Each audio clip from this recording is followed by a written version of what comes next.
Welcome to the Smart Influencer podcast. I'm Christina. And I'm Corinne. And together we help digital entrepreneurs streamline their businesses, maximize revenue, and finally feel in control of their time.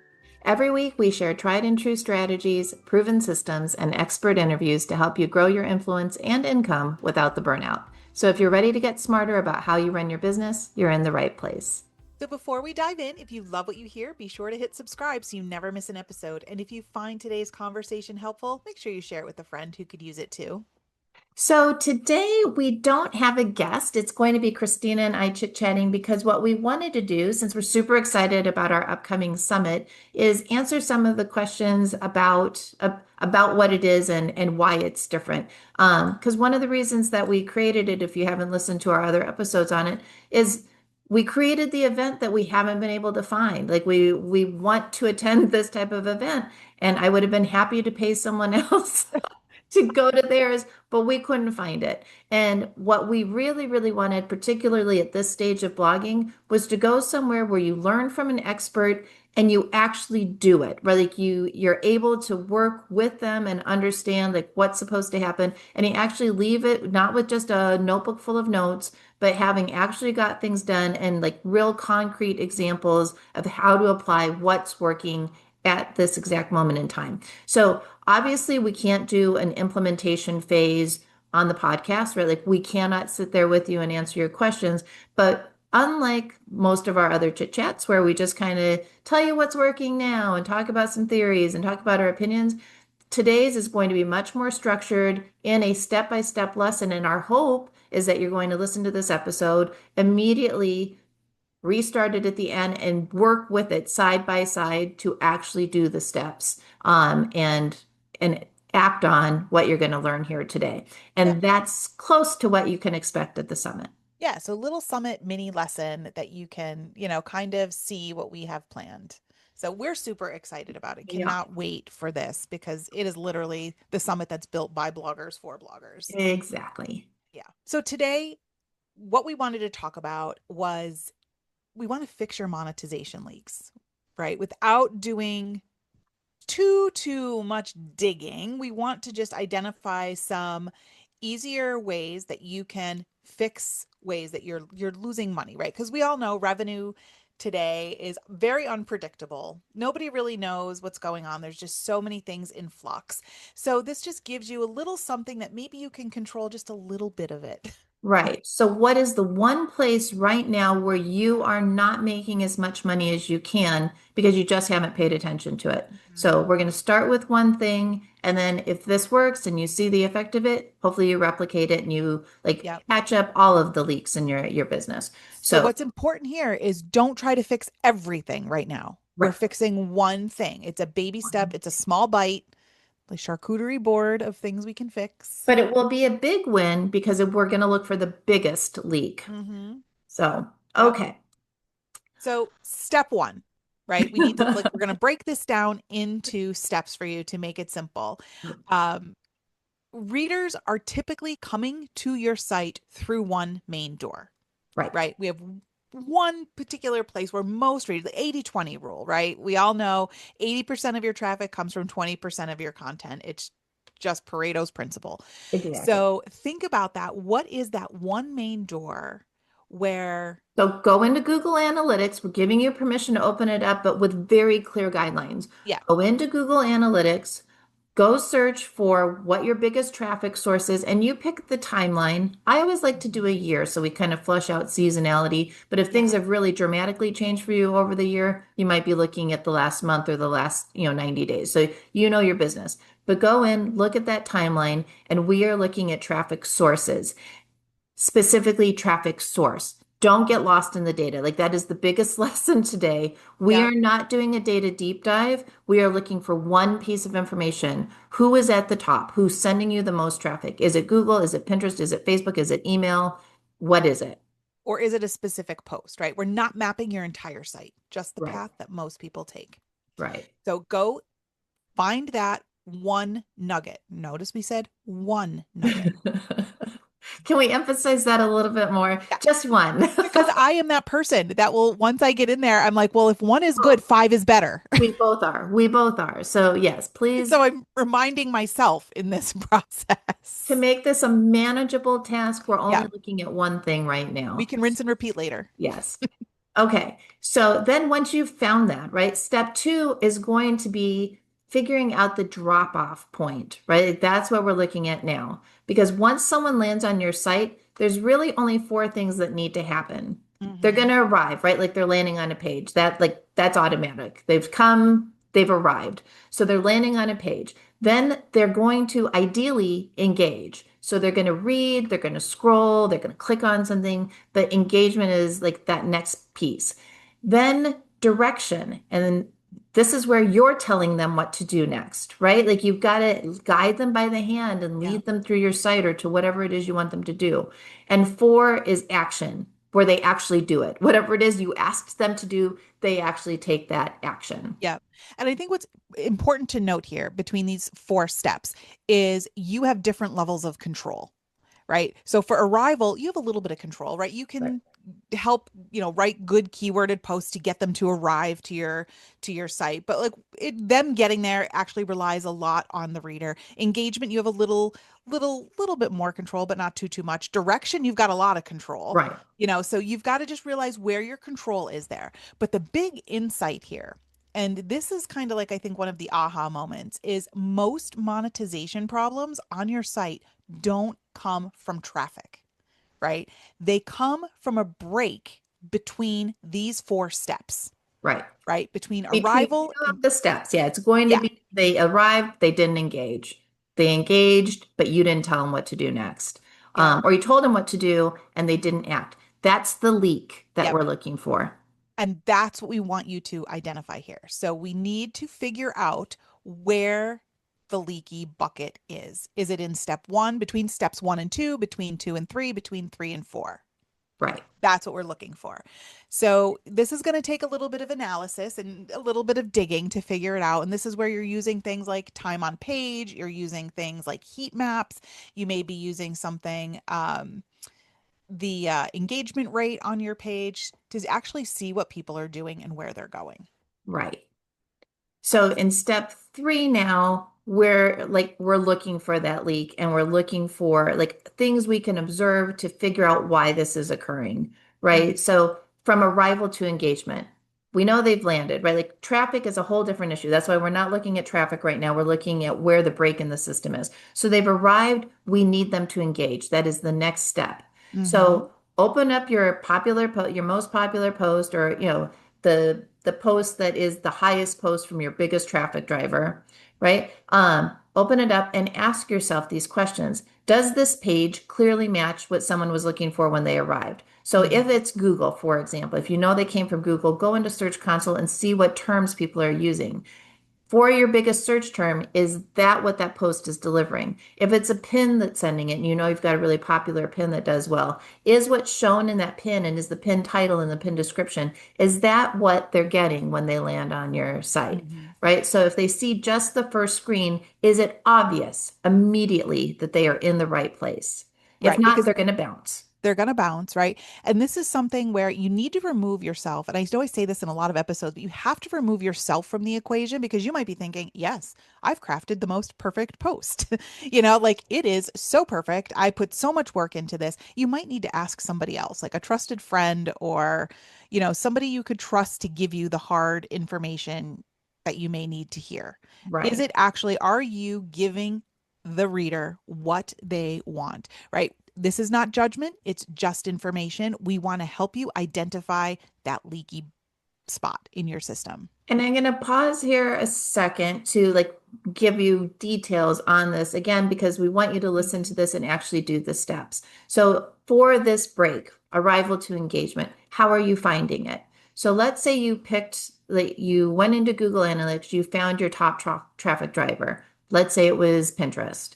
Then from there, you looked at that and you saw what's your top post that Pinterest is sending traffic to. So you're right here going to be looking at bounce rate. That's all we're looking for this break. Mhm. However it was, like whichever traffic source, whatever the post was, we are looking for that post bounce rate. If it Right. bounces very high, this is where the leak is. I think too a heat map can help here. So if you have a heat map tool too, it'll tell you how people are engaging. Like if it's a recipe site, are they coming and just clicking jump to recipe? Are they actually reading the content? This is all valuable information. None of it's bad. Right. It's just intel. We are gathering intel at this point to see how people are using it. Because once we know how they use our site, we can fix those leaky buckets and get them to do what we want. Right. Right. Right. So, okay, once they finish reading, what happens next on your site? Is there a clear next step for them? Or does your post just quietly end? This is what's called a call to action. Are you actually telling them what to do? People need to be told what to do, Absolutely. right? And And it, here's like this is the biggest problem, and this is where most people's leak is going to be, yeah. which is so strange because it's the thing we have the most control over. Hmm. Now we're saying a single call to action, but the issue is like a couple of things here, and this is where like this is really the meat of it. One, a single call to action. And like we're both bad at this because you don't know who's landing there, so we tend to throw a lot of stuff at them. Save the recipe, buy my cookbook, sign up for my email list, right? Like all of this stuff. So pick one, particularly for your top post. We are fixing this leak today, right? Like so choose one for this post. It's okay if you want to promote an affiliate product or you want to, sell a product or do something different, but pick a single call to action for this post and put that in the 7 different places on your post. Hmm. If you want them to sign up for your email list, put that in all the places where you're doing all the things. Stop doing all the things, just have Yeah. it be that single call to action. So there's a chance that they will actually notice it. Oh, she's trying to get me to sign up for the newsletter. Oh, I am interested in this. Because that one time that you have it wherever it is in the post, they're probably not going to see it. Like that's just advertising 101. They're just Right. not. So, You have to literally clobber people with what you want them to do. right. And remember, if you have all this great stuff, above, and I'm using a recipe for an example here. If you have it all above the recipe card, right? You have your save this recipe box above the recipe card. You have your sign up for my email newsletter box above the recipe, like all this stuff in the post itself. And most people are clicking jump to recipe. They are not seeing the messages, your call to action that you're putting above there. So the key here is to tell them what to do where they are. You have to meet them where they are. Okay. But I have a great analogy for what you were saying about cluttering Yeah. the call to action. I was on a road trip with my son this weekend and we pulled up to this one exit. And as we're going down, there were literally 35 signs on this exit ramp that told me what to do. I was told not to litter 14 times. I had the speed limit sign. I was told not to go left. I was told not to do this, to do that. And I'm like, whoa, I had sign overload. I didn't know what the heck to do. I picked up on littering because there was literally 4 signs about it. But it was like, here you are coming flying down off the interstate, and there's all these signs being thrown at you. I didn't know what to do with that information. So, you know what I did? I didn't read any of it. Right. So, it's kind of like that with your readers. If you're throwing too much at them and overwhelming them, they're not going to do anything because they're just overwhelmed. Right. So, focus a little here. So yes, and so this is one we see a lot, and like we're guilty of as well because Yeah. we're trying to do all the things that because you have 100% control over this and you can direct them throughout that post as often and as easily as you want to, we tend to throw too much at them. Yeah. So for it, and I'm just asking you to try this with one post. Pick the one post, see Yeah. if you signal like if you can like get a single focus down on what you're trying to do, see if that improves. Mhm. Yep. If all of a sudden you do increase your email subscribers or get more people to share the Right. post, like pick the one thing and ask for it everywhere as often as possible in that post, Right. and it should improve that. Yeah. So if your goal is to get stars on your recipe, to get 5-star reviews, right? That may be the one thing you focus on. You have to think and really be focused here. Right. It's really going to help provide that direction. I mean, don't do what I said. If one is good, five is better. This is not a case where that applies. So, and I like that you use the 5 stars as an example because right now on this episode, we want you to go do this with a single post and we want it to be your top post. And we are talking about monetization. So I want it to be a money maker, like whatever that is. However, that is that you're going to make money from this, whether it's selling a digital product, selling an affiliate product, getting them on your list where you can keep sending them back and getting more traffic from them and earning ad revenue. Whatever your monetization system is, you can choose that. But as you start to apply this, once you've done it and you've seen it have success, then there you can have other goals for different posts. So Right. one of them might be you want the post to rank better, and that's the post that for a long time you're going to ask for the 5-star reviews. Yep. So, Every post has its own goal. right. Right. We're not doing just blanket goals across everything. Okay, so the next thing we're looking at is, let's say you've been great at that. You've been stellar at direction. You've Yeah. got a great single call to action, but people aren't acting on it. So if you're telling them what to do, is it obvious? Is it easy? Like that's Yes. friction points are a big like problem here. This is why a lot of times you won't get action. So one, make sure your call to action is clear. Is it clear what you are asking them to do? And again, going back to the last one, was it competing with too many options, right? Like that might be a reason that they're not taking the action that you think they should be taking on that post. Hmm. Would they know what to click? Is it like, again, is it super duper obvious? And how much are you asking of them? Because Christina and I have talked about this before. I know some people love to have the first name on the email opt-in box. They want to take the first name so they can personalize the emails. There's nothing wrong with that. I know there's a lot of psychology behind that. It's a friction point because now Yeah. they have to type. And if you're Two old, things like an old lady with big thumbs like me, and I'm on my phone, which I probably am when I'm looking at a with recipe, big font. yeah, not doing it. I'm not doing it. I'm not typing in my Yeah. name. I have a short code for putting in my email address. I'll do Yep. that and hit enter. So it's a friction point. If you somehow like can find the tech, like I love the sign up with Google or sign up with your Facebook profile because then it's literally just clicks and people will click much Hmm. easier than they'll type something in. Yeah. So look at that. Is it just too hard? And I think this is, again, one of those points where you have to truly remove yourself from it because you may think it's perfect, but ask your ideal reader. Like find a family friend or, you know, a blogging buddy who can really look at it and give you the tough love that you need at this point because you need to know if that CTA is clear, if there is things that are competing. I think one thing we tend to do as bloggers too is we tend to be clever and cutesy, Hmm. and sometimes what we want them to do gets lost in the cuteness of it. You know, we're trying to stay like on brand with, you Right. know, with whatever it is, and it's just not crystal clear that you want them to give you your email address. Well, it's like our blog post titles before we understood SEO. Like, Right. we like have this really witty thing that has a bunch of words no one would ever use to look for that Right. post. Yeah. So really be crystal clear with this and simple and, you know, ask it a couple of times in different ways on the same post all across. Right. I think that this is truly a big another part, like a big part of this leaky bucket. Right. So, and I should have had it in notes so that we didn't skip it this way. But again, talking about where to find these, like in your data. So we Mhm. talked about how to find the first one, right? Like how to find a break in arrival to Right. engagement.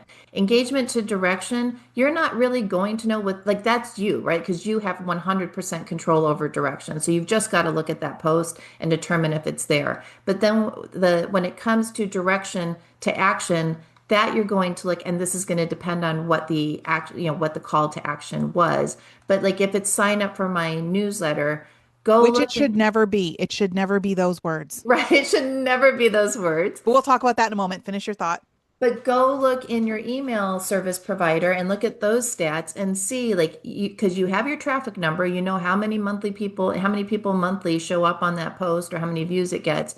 Go look at the conversion, how many people are signing up for your email list. Hmm. Um, and that should be strong. Like that should be a good number.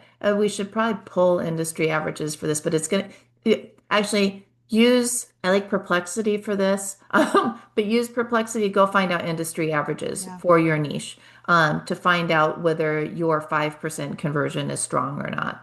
Or 2% or Hmm. 12%, whatever it is. Go find out if that's on target. to find out if you've got a leak there in the direction to Right. action step.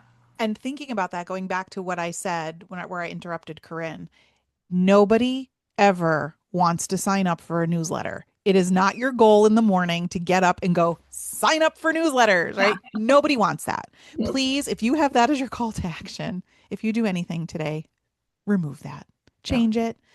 So you want to give them something. You want to change their life in some way, right? So you're either going to make them happier, you're going to make them smarter, you're going to make them, a better cook. Whatever it is, you're doing something to help them.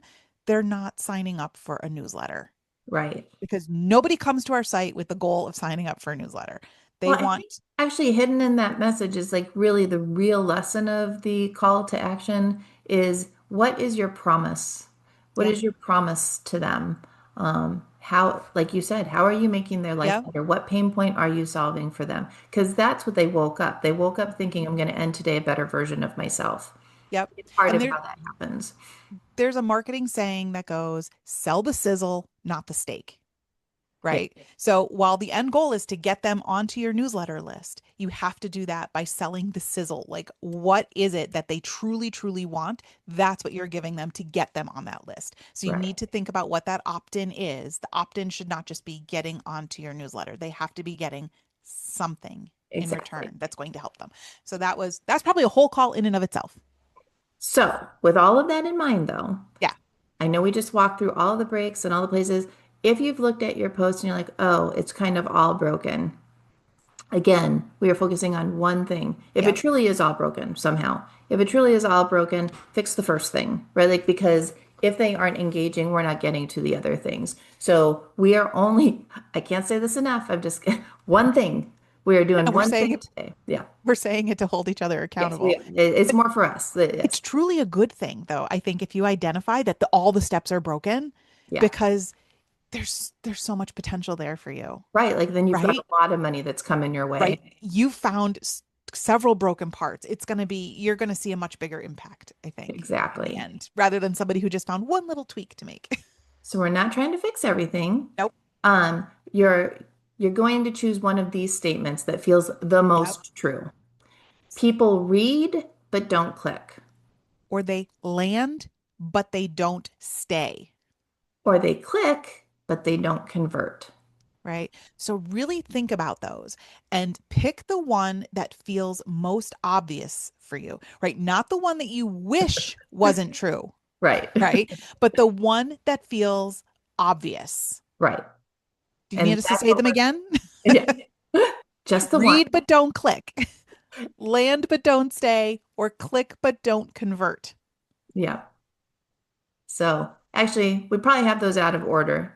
So in the phases. If they land but don't stay, if that's a problem, we're Yeah. like to me that would be the one we'd Yeah, that would fix be first. first. Yeah. And then they read but don't click, or they Yeah. click but don't convert. So yeah. So those are the three. Pick the one that feels the most obvious. That's Yep. the one that we're going to fix. Yep. Okay. So now we need to fix it, right?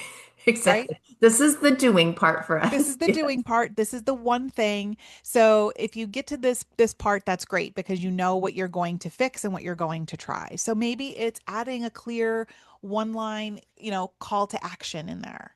Well, let's start at the beginning. Let's Okay, say the yeah. problem is engagement, right? Like if the problem is engagement, then they landed there and it did not align with what they expected to see. Yep.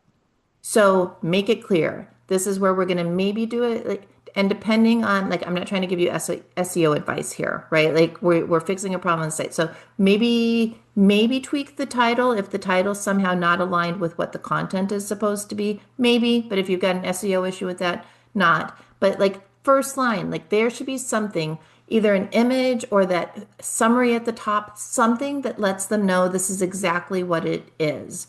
Yes. Right? Like, so that because it might be that it's the right post, everything's right? Like, whatever search term they use, that is what your post is about, but they're getting a different signal when they land there, Yep. seeing what they thought they'd see. That So, this is not for me. right. So fix that. That's a problem at the top. That's your title. That's the first, that's the opening paragraph, and that's the first image. Yeah. Yeah, and I think that's an easier one. So, and use your Search Console data to figure out why they're coming there in the first place. Right, right, Yeah. So then you want to look at what they're doing once they get there. What is right, the action they're taking? How are they engaging? Where are they moving? So if they're clicking the jump to recipe button, you need to make sure that your important links are where they're engaged, like what right, they're where they're engaging, where they're taking that action to. right, Right? You don't want them up at the top if they're skipping through all of that. You can have all those save the recipe boxes you want. Nobody's going to see them if they're clicking jump to recipe. right. And I use that because it's the food blogging one is the easiest one It's because easiest to that's see. how most people use recipe sites. Right, right. Yeah, for The jump, recipe that is, and again, this is just having like the call to action be clear, right? Like, so even taking food blogging out of it, food in or out, it doesn't matter. yeah, But anyone can do this. Like, is where you're asking them to do something, does that stand out in the post? Like maybe it's adding a highlighted box around it or bolding it so that because people skim, right? right. And again, this is another one, and I always have to remind myself, so I'm going to say it aloud. Check it on mobile. Yes. Check it on mobile because Yes. for a lot of us, most of our traffic is coming on mobile. So you want to make sure that you know what that looks like. Is it something that would stop me there? So I actually even noticed that you asked me to do something. Hmm. So that's if you've got the problem with, with direction. Hmm. And I would say here too, one of the things you might want to look up if you have pop-ups and things like that is weigh the return on investment of them, especially if you're using something like save this post or save the recipe. Is the pop-up more effective than that portion? Or if you're using gated print or, one of those features, like I found out on my site, I was getting more signups through save the recipe and gated print than I was getting from any of my pop-ups. So Mm. I removed the pop-ups because of that. I mean, they're great. They did bring signups, but these other ways brought more and it removed that friction point Right. because people get frustrated with pop-ups. So just different things to consider. Really, you need to take off your glasses of being the creator and look at it objectively. All right. So to So, recap, yeah, we're only looking at one leak to fix. one thing, one leak. One You're leak to fixing fix. one thing. So This is our totally figure doable. out where they're falling off. Yeah. Like, where is it? Actually, let's go all the way back to the game. We'll recap the whole thing. You're going to find your top post, Yeah. either your top post or your top post from your biggest traffic driver. Yeah. Um, and that distinction for you is going to be like, for example, if your top post happens to have come from Google, but you get most of your traffic from Pinterest, it might be better to have a sense of what the Pinterest user is doing on your Right. site. But this is up to you. Like we'll let you play in your data just a little bit to find that, right? Like, but so that you can do something strategically that works the best for you. But But that's don't what get lost there. don't get lost there. We're finding like the goal will be to identify one post. Yep. So find the one post to figure out which one you need to go look at to find the leak. Then, and again, if it's a high traffic post, as soon as we fix this, you should be making more money. That's the theory, like, right? That's the idea behind this. So find the post, and then we're going to figure out where are people dropping off? Like, what is the problem here? And you're going to be looking at your data to find some of this because if they have arrived but they have not engaged, that's going to show in your bounce rate. Hmm. Right. And then you want to know if they arrived, they engaged, did you ask them to do something? So you're like, that's where you're evaluating the post from your perspective. Like, do you have a clear call to action there? And then whatever that was that you asked them to do, are they doing it? And then this is back in your stats and it depends on what you're doing. So using email as, for example, you're going to go look at the opt-in rates. Yep. So one of the ways I use those numbers like bounce rate and engagement rate in Google Analytics, and this was a great tip from Sherry from Painless Blog Analytics. I mean, she's just brilliant when it comes to GA4 analytics. She always says, look at the average rate of your bounce rate and your engagement rate, and then look at your post. Is it higher than the average or lower than the average? Right. Or is it right on par? So that can tell you, is it performing, overperforming, or underperforming based on the average? It can just give you a little more insight so you know what's working on your site. Because if your average is 6% bounce rate, I'm just picking arbitrary numbers, Right. 6% bounce rate, and your highest post has a 10% bounce rate, there's something amiss there. They're not finding what they're looking for. But if it has a 2%, they're not bouncing. It's much lower than your average. So use some of those kinds of Right. analytical ways. Right. So Yeah. find the leak, figure out where, like, what step exactly it's occurring at, and then fix that one thing. Yeah. That one thing. Because most bloggers, we don't have a motivation problem. We are very, very motivated, but what we have is a clarity problem, right? We have all this access to information and details, but we don't know what to do with it. We don't know how to focus what we have access to and make it do something beneficial for us. Exactly. And that's what we want. We want you to have the kind of work that's going to create momentum. Like once you do this and you see that it makes a little bit of a difference, and it's low lift, right? Like it's Right. easy to do. Then this is something you could batch and maybe do in bigger projects. But Hmm. try this one, take the one tiny step. And then this is really like, this is what we're after in the summit.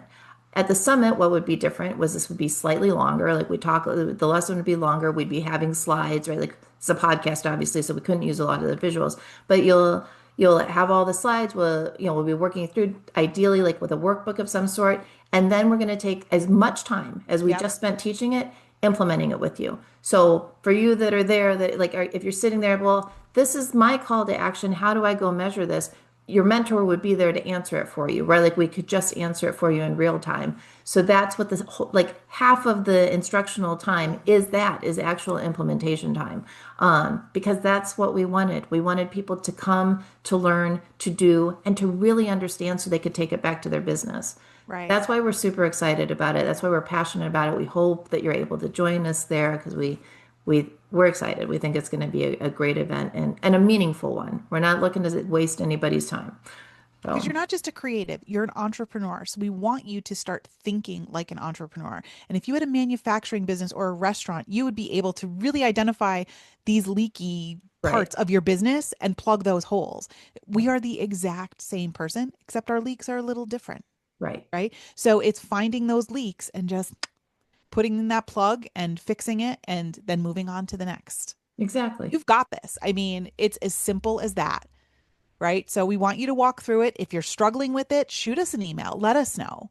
We want to help you fix your leaky buckets. And I mean, this is a great way. We want you to actually come to the summit and fix your leaky buckets We do. there. But if you don't come to the summit, we hope that this was helpful. Yeah. By all means, like give us feedback on that. We'd like to hear that too, because independent of the summit, we're happy to do Yeah.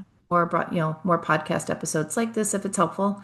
Yep. But yes, we definitely would like our transparent motivation for doing this is we would like everyone to come join us at the summit. So we'll link to that in the show notes. Yeah, for sure. So make sure, yeah, the smartinfluencer.com/summit. We hope to see you there. But if not, just shoot us a message and let us know what you're fixing and if it made a big difference for you. We'd love to hear that too. Thanks for joining us today. We'll be back next week with another episode to help you grow faster and work smarter. Bye.